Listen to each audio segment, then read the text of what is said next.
Hola, bienvenidos esta tarde con la visita del concejal Luis Felipe Tillería, quien ahora es candidato a la presidencia de Ecuador por el periodo 2025. Debo decirle, candidato, bienvenido una vez más a Extra Media. Sí, bueno, pues muchas gracias, es un placer estar aquí. Un saludo migrante a todos nuestros compatriotas que nos ven vía online desde España, Italia, Inglaterra, Estados Unidos, el resto de Latinoamérica y en todo el Ecuador. Un placer estar aquí, como la primera entrevista que tuve en mi carrera política fue aquí y para mí pues tiene un significado muy especial el que nos podamos encontrar hoy otra vez. Gracias, encantada. Bueno, es para nosotros también una sorpresa de migrante a presidente. Ese es el eslogan de su nueva campaña, ¿no? Sí, sí, es parte de los eslogans que estamos testeando. En realidad, pues el eslogan de campaña oficial es Ecuador rumbo al primer mundo. Ahora, pues que ha habido un acercamiento con el partido político Avanza, es Ecuador avanza al primer mundo. Sin embargo, hay varias punchlines, como decimos aquí en Inglaterra, que van saliendo y uno de ellos es de migrante a presidente. Creo que ya era hora. Creo que era hora de que los migrantes comencemos a rescatar Ecuador en materia política. Ya lo hemos hecho en materia económica por los últimos 25 años. Recuerda que en Ecuador son 5.500 millones de dólares la cantidad de remesas que los migrantes de Estados Unidos, de Europa, enviamos al Ecuador. Y para ponerlo en contexto, porque yo sé que 5.500 millones tienen muchos ceros, eso significaría que es más que toda la industria bananera de Ecuador. Y Ecuador es un país bananero. Si tú coges los ingresos de petróleo y le restas las importaciones de derivados como gasolina que las importamos, ese neto es menor a las remesas que vienen de los migrantes. Es decir, a nosotros nos queda menos por el petróleo que por las remesas. Y algo muy importante, ¿no? Ecuador pues produce flores, pero las remesas son 5 veces más grandes que la industria de flores, 6 veces más grandes que la industria de cacao, y Ecuador es un país cacautero. Y te digo otra cosa, o sea, el Fondo Monetario Internacional pues siempre ha tenido vela en el entierro en todas las decisiones políticas. Los migrantes hemos aportado 18 veces más durante los últimos 25 años que el Fondo Monetario Internacional. Wow. Con lo cual yo siempre pues digo que más que el FMI, en Ecuador nos ha ayudado el FME. ¿Sabes cuál es el FME? Son las familias migrantes ecuatorianas. Y bueno, pues esto solamente pues es un botón de la muestra de que los migrantes ya hemos ayudado en materia económica. Sostenemos una dolarización hoy por todas esas remesas que se envían, pero creo que es momento de involucrarnos más en materia política y creo que al haber vivido en el primer mundo por los últimos 20, 25 años, los migrantes tenemos que decir en cómo queremos que fuera el Ecuador. Nosotros queremos que el Ecuador, en lugar de que siga separando familias en las fronteras, en los aeropuertos, ver a los niños llorando, agarrándosele las piernas a las madres y diciendo, gritando, pataleando y diciendo, mamá, no te vayas. Sí. Y las madres pues obviamente también llorando porque no van a ver crecer a sus hijos. Creemos que es hora, ya que el 74% de ecuatorianos quiere irse al primer mundo. Bueno, pues mejor hagamos las reformas que hizo el primer mundo cuando no era primer mundo, hagámosla en Ecuador para que todo Ecuador esté en el primer mundo, para que el primer mundo esté en Ecuador. Bueno, como pueden ver, el tema de migración es un tema bastante fuerte en su proyecto de campaña, pero vamos a hablar un poco de los detalles de cómo ha sido esa participación política, porque las encuestas demuestran que Luis Felipe Tillería oscila entre el tercero y cuarto puesto. Total, una novedad tanto para nosotros que hemos seguido su carrera como para el mismo pueblo ecuatoriano. Usted es el outsider que viene a irrumpir ese proceso. ¿Cómo se ha sentido usted? Bueno, para los compatriotas que nos ven desde Estados Unidos, no estoy tercero o cuarto cuando hay 2 candidatos como en Estados Unidos, por si acaso. Somos 17 candidatos, con lo cual, claro, un tercero o cuarto puesto, además que las encuestas son una foto del momento. Sí. Lo que sí significa es que el habernos mantenido claros en nuestra ideología, claros en nuestras promesas de campaña, que muchas son muy duras y muchas son de alguna manera pues muy disruptivas, y eso podía causar rechazo. Total. Sin embargo, parece que el rechazo a la vieja política es mayor y nos ha favorecido de que estemos muy bien posicionados, que de alguna manera estemos por encima de muchos políticos que llevaban 20, 25 años en política. Y en ese sentido creo que nosotros tenemos que profundizar el mensaje, llegar a muchos más rincones de la patria para seguir subiendo en esas encuestas. Recuerda que el objetivo en realidad es cambiar al Ecuador, y para eso necesitamos captar el poder político. De nada nos sirve quedar terceros, quedar cuartos. Necesitamos captar el poder político, hacer las transformaciones muy rápidamente. Fíjate que nosotros queremos cambiar la Constitución. Una Constitución relativamente nueva que data del 2008 y que lamentablemente ha tenido como resultado que el 74% de los ecuatorianos quiera migrar, que tengamos una seguridad totalmente desbordada, una inseguridad campante en todo el país, que tengamos lamentablemente una economía que no crece, que no genera empleo, que 7 de cada 10 ecuatorianos no tienen un empleo estable. Y bueno, acá en el primer mundo vemos que hay más plazas de empleo que trabajadores, vemos que aquí relativamente pues son ciudades seguras, que uno puede salir con sus hijos al parque sin temor a que una bala perdida mate a uno de sus hijos. Sí. Uno no está con el corazón en la mano porque el hijo va a 2 cuadras al colegio, sino que se puede ir caminando. En Ecuador, imagínate que aunque el colegio queda a 2 cuadras, piensas que en esas 2 cuadras te lo pueden secuestrar. Y ese no era Ecuador. Mira que mi papá es chileno. Sí. Mi papá fue en los años 70 a Ecuador en busca de oportunidades. Mi mamá es manabita, pero los Limongi pues hace 4 generaciones vinieron de Italia. Y porque en ese momento Ecuador era un país de oportunidades, un italiano ganaba menos que un ecuatoriano. Y se iban los italianos a Ecuador en busca de oportunidades, y Ecuador era eso, era un país de oportunidades. Y una anécdota, mira que la novela Moby Dick de Neville, sí, de la ballena, tiene pues en su capítulo de Quarterdeck, él habla, pues el capitán Ahab le dice a los marineros, le dice, miren, los reúne pues en el quarterdeck y les dice, a ver señores, el que es capaz de darle el arponazo a la ballena y levantarla del agua, se hará acreedor de esta moneda que simboliza la riqueza. Es la moneda más cara del mundo, es un doblón de oro. Y dice en el libro, y en el contorno dice, República del Ecuador. Es decir, nosotros tuvimos la moneda más cara del mundo. E imagínate que cuando los políticos arman un banco central y son quienes dicen, ok, yo me voy a quedar con toda su riqueza, señores ciudadanos, y les vamos a dar unos vales que se llaman sucres.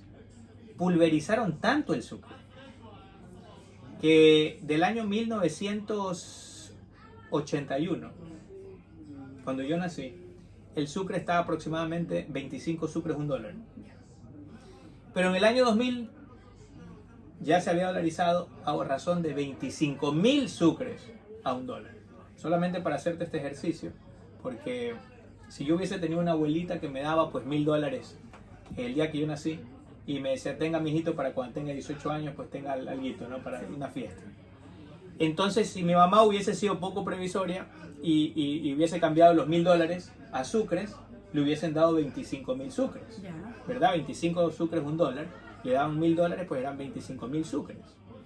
Entonces si mi mamá luego guardaba esos 25.000 sucres debajo del colchón, pasaban los 18 años, luego pues cogía los 25.000 sucres y los iba a cambiar a dólares, porque yo terminé yéndome a Estados Unidos. Entonces ahora, por los 25.000 sucres, en lugar de los $1.000, solamente me hubiesen dado $1. Mira, los ladrones a veces son buena gente allá en Ecuador. Te roban toda la cartera, todo el teléfono y te dejan $2 para el taxi. Bueno, pero acá los políticos se robaron de los $1.000 999. O sea, son peor que los ladrones. Y ese es el sistema que nosotros venimos a combatir. Perfecto, pero usted viene de una experiencia muy interesante que es la política en el Reino Unido, un país que es potencia, un país que a los ojos del mundo pues un país que funciona. Entonces, ¿cómo usted va a compaginar estos dos modelos? Porque Ecuador es que hace una política muy tradicional y usted va a combatir toda una maquinaria que lleva muchísimos años haciendo lo que siempre ha venido haciendo y lo que ha dejado prosperar el país, ¿no? Sí, lo vamos a cambiar. Mira que la gente dice que solamente el 33% de la ciudadanía cree en la democracia. Es decir, hay el 67% de la ciudadanía que no cree en un sistema democrático. No los juzgo. Lo que pasa es que ellos no han vivido democracia. En Ecuador existe una dueñocracia. O sea, fíjate que para ser candidato necesitas, por ley, un partido político. Total, sí. Con lo cual, no es muy democrático eso, pues está siendo monopolizada la representación política por los partidos políticos.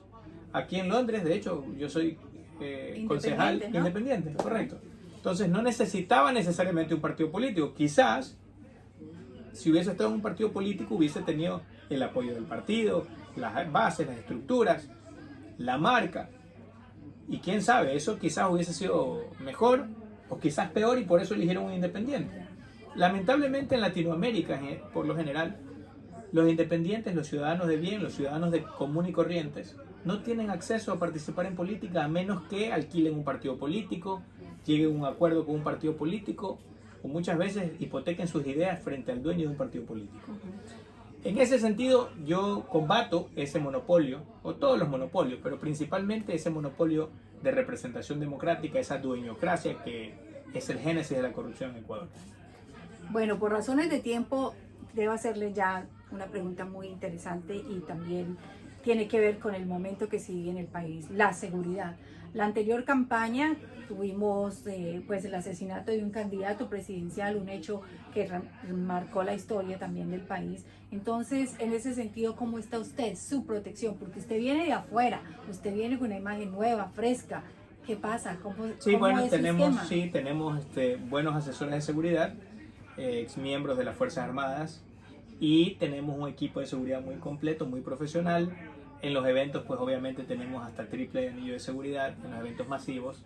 Y luego en el día, sí, definitivo. Imagínate que aquí uno, pues no existe pues un miembro, un político que ande con seguridad privada, excepto pues quizás el primer ministro o la reina, ¿no? Pero allá en Ecuador es algo que es muy lamentable. Pero eso lo vamos a cambiar. Nosotros tenemos el plan de artillería contra la delincuencia. ¿Y de qué se trata este plan de artillería contra la delincuencia? Tiene 5 ejes, que estarán liderados también por nuestra vicepresidenta, quien es una experta en seguridad. Estos 5 ejes, porque la seguridad tiene que ver muchísimo con diferentes aristas. La primera es el control territorial, yo creo que es lo más emergente. Previo cambio constitucional, vamos a hacer que las Fuerzas Armadas se dediquen al control interno. Ecuador tiene unas Fuerzas Armadas 7 veces más grandes que las de Suiza, no el doble, 7 veces más grandes. Y Suiza es un país rico, no quiebra por tener unas Fuerzas Armadas del doble de tamaño de lo que tiene actualmente. Pero Ecuador es un país pobre. Afortunadamente no hemos tenido una guerra en el continente en los últimos 30 años, con lo cual no se justifica que tengamos unas Fuerzas Armadas 7 veces más grandes que la de Suiza, a menos que reenfoquemos el rol de las Fuerzas Armadas y se dediquen al control interno. Y con esta dedicatoria al control interno, nosotros queremos adaptar ciertas soluciones que aplicó Italia. Por eso para ningún migrante que sale de la estación de Milano Centrale le parece raro encontrarse enfrente de la estación de Milano Centrale un tanque de guerra ahí al frente. Y a los carabinieri fuertemente armados. Porque claro, no ha habido mafia más mafia que la mafia italiana. Y si ahora nuestro problema está en el frente interno, nosotros tenemos que aplicar mano dura en el frente interno contra los grupos delincuenciales. Pero como segundo punto en el plan artillería contra la delincuencia, nosotros queremos utilizar a nuestros más de 100.000 reservistas y que se vayan rotando cada 3 semanas y que controlen las cárceles permanentemente. De esta manera se eliminaría el SNAI, que es un ente civil que controla las cárceles, pero se les escapan los presos más buscados. Entonces, es un foco de corrupción, tiene que eliminarse y tiene que ser las Fuerzas Armadas, por medio de sus reservistas, los que controlan las cárceles. Además, pensamos en el aspecto social, que para nuestros jóvenes tiene que volver el servicio militar, para los jóvenes y la premilitar en los colegios. De esta manera, yo no le encuentro ningún pecado que un joven, que muchas veces pues quizás estaba fumando marihuana con los amigos, aprenda ahora sí a levantarse a las 5:30 de la mañana, a lustrar sus zapatitos, a andar bien planchadito, a hacer ejercicios, a aprender un oficio, por último, extrañar a la mamá, a la pelada.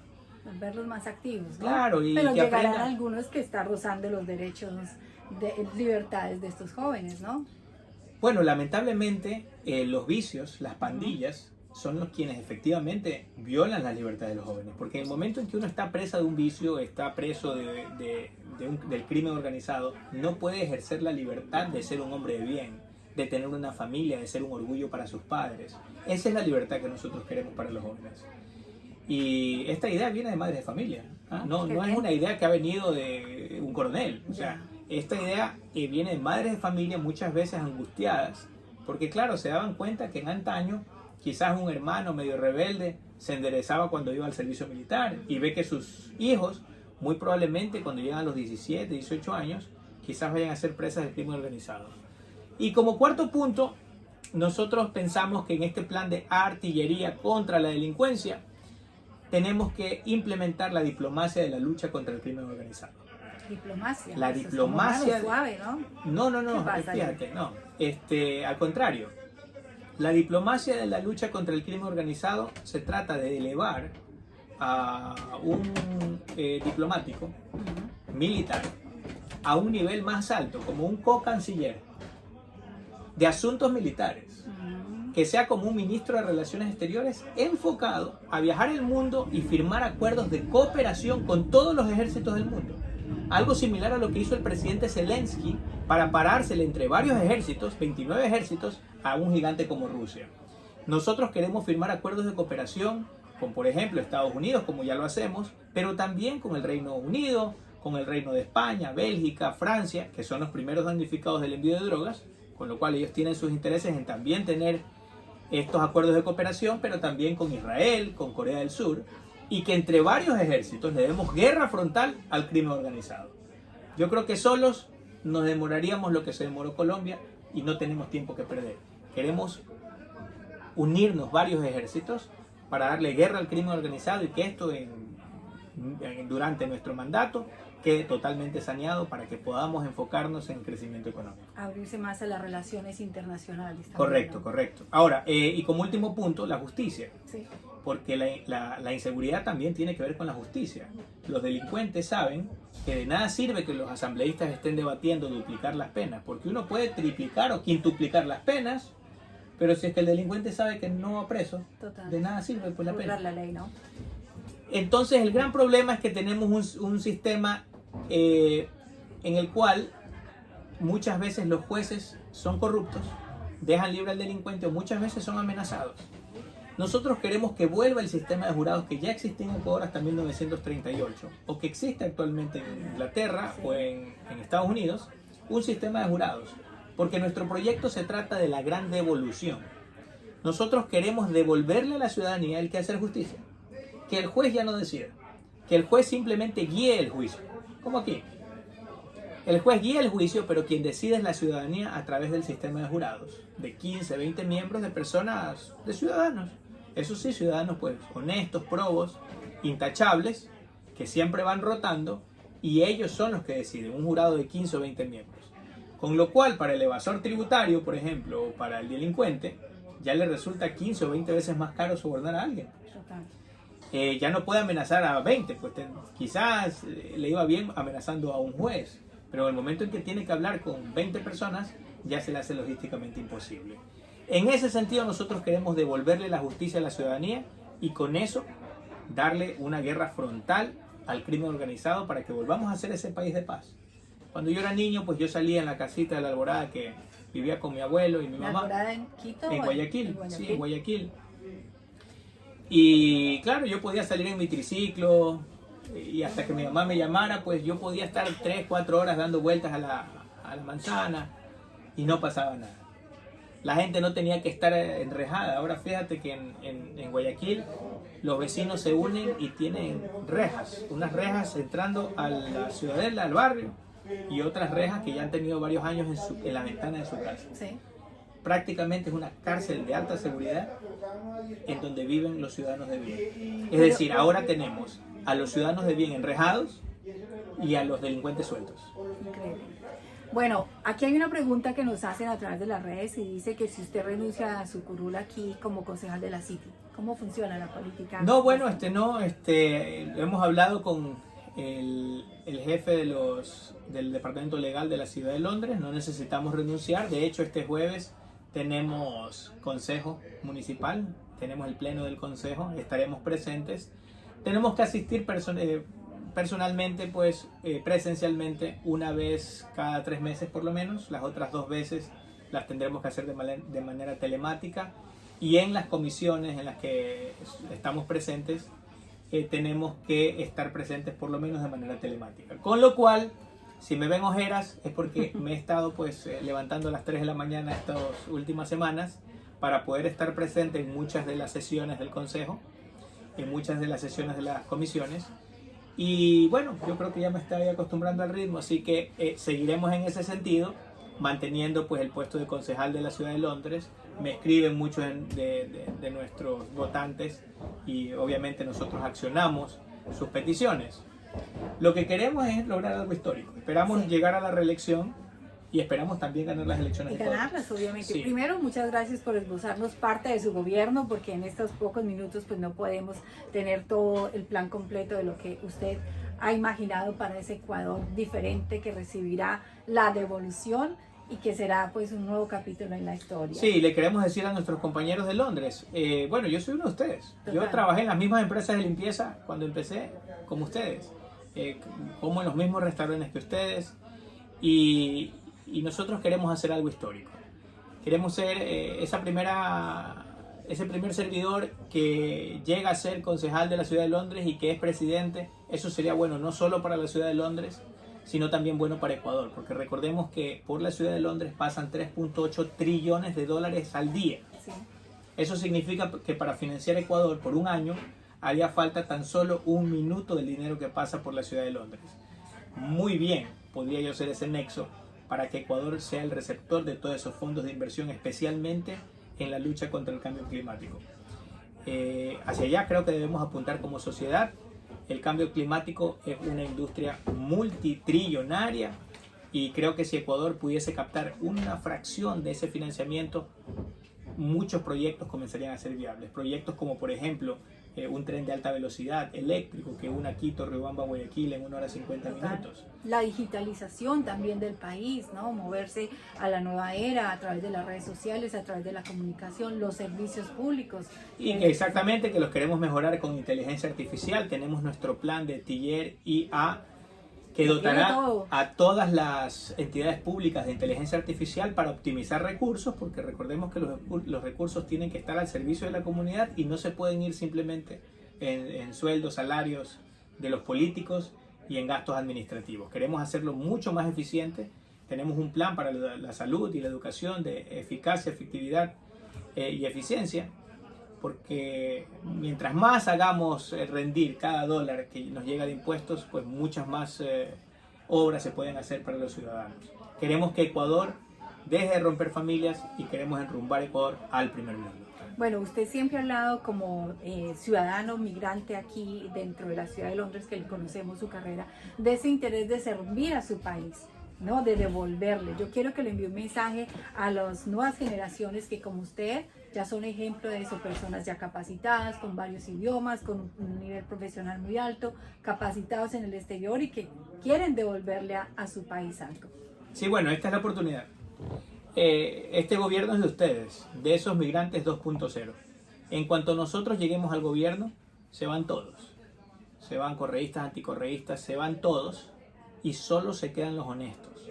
El resto de plazas de empleo son para ustedes, para la gente honesta que no tenía ninguna argolla, para jóvenes que se han preparado pues toda su vida y que quieren un cambio para el país. Si ustedes quieren un cambio para el país, bueno, pues les pido que se la jueguen por los próximos 4 años, se metan al servicio público, que nos envíen su currículum, porque hay trabajo que hacer y nosotros queremos trabajar. Bueno, muchas gracias. Él es Luis Felipe Tillería con el renglón de Avanzamos al primer mundo. Al primer mundo. Estaremos en la lista 8, no se olviden, estamos en la lista 8 en la papeleta. Bueno, todavía no se imprimen las papeletas, pero nos encontrarán en el casillero 8. La lista avanza porque Ecuador avanza al primer mundo. Bueno, de aquí usted sale a hacer correría a su país, porque creo que viaja en 2 días. Sí, ¿no? Estamos el día jueves estaríamos viajando, en la noche estaríamos viajando ya a Estados Unidos, tendremos un tema con migrantes allá también, tenemos algunas reuniones programadas con algunos medios de comunicación y algunas reuniones también de alto nivel con expresidentes y senadores y algunos políticos también, que están compartiendo las mismas ideas. Vamos a hablar de un tema de migrantes también.